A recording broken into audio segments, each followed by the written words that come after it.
understanding monk, is appointed to sponsor one monk, one side of the conflict.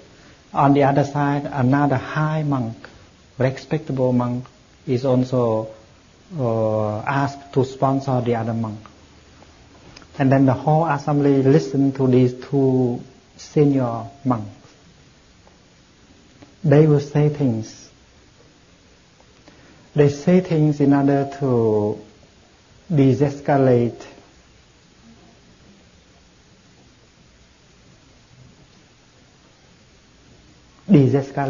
the feeling within the concerned people. And you know that in a Buddhist Sangha, at least in mine, people have a great respect for the high monks. We call them ancestral teachers. And they don't say very much, but anything they say is taken very seriously by the rest of the community. And they say something concerning this monk, and then what he say will cause the other monk to understand more and to de-escalate his feeling, his anger or his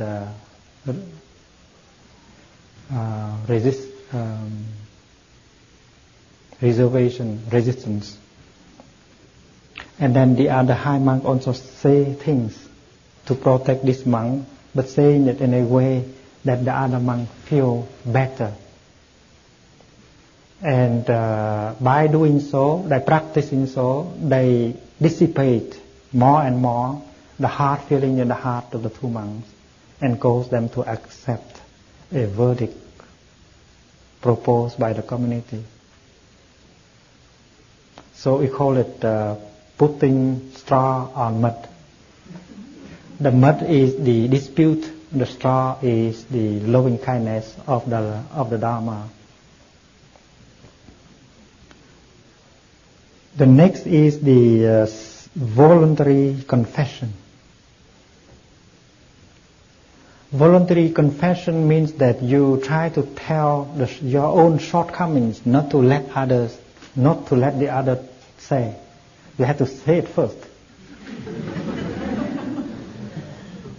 If the other say, you feel different.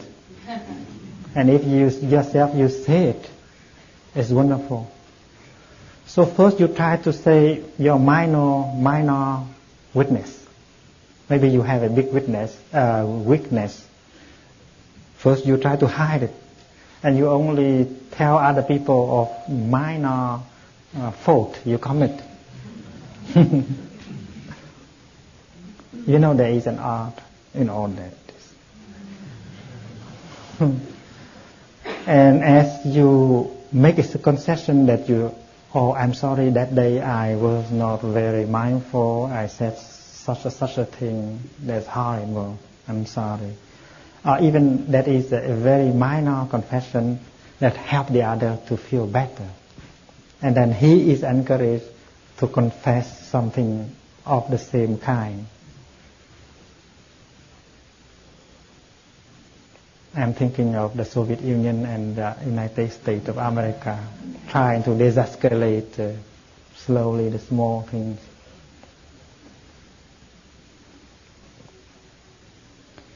And then that atmosphere is very encouraging, and everyone is expecting, supporting, so that the de-escalation will be realized throughout the meeting.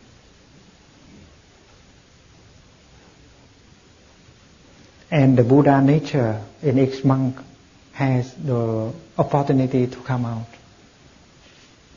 And the oppression exercised on each monk by the anger or resentment would shift away in order for the capacity of understanding and mutual acceptance to be born. And then the old monks also say that, well, you are the community. The well-being of the community is above all, is the most important thing. Therefore, don't think only of your own feeling. Think of the well-being of the community, and then each monk will be ready to make a sacrifice and get ready to accept the kind of verdict or decision made by the community.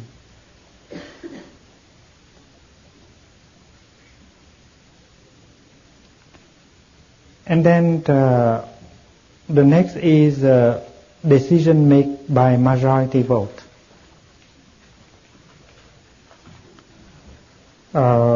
This is made known in advance that the two monks will accept whatever verdict pronounced by the whole assembly. Otherwise, they have to,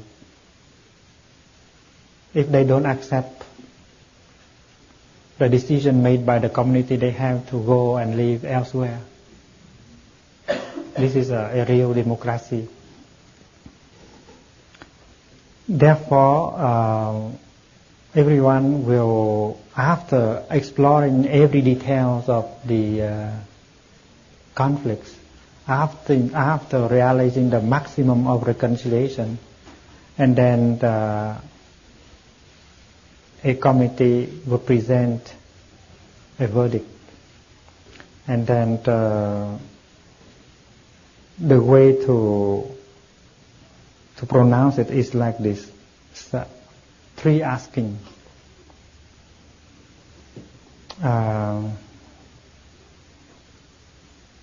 head of community would read the decision and say like this: after meditation, after exploration, after discussion, after any effort, after all efforts have been made, it is suggested that this monk will do so and so, this monk will do so and so, this should be repaired this way, that should be repaired in that way.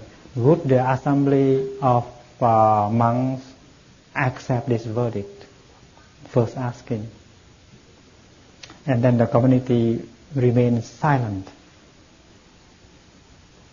That means okay. And then he repeat exactly the same thing with the same words. Would the noble assembly accept this verdict?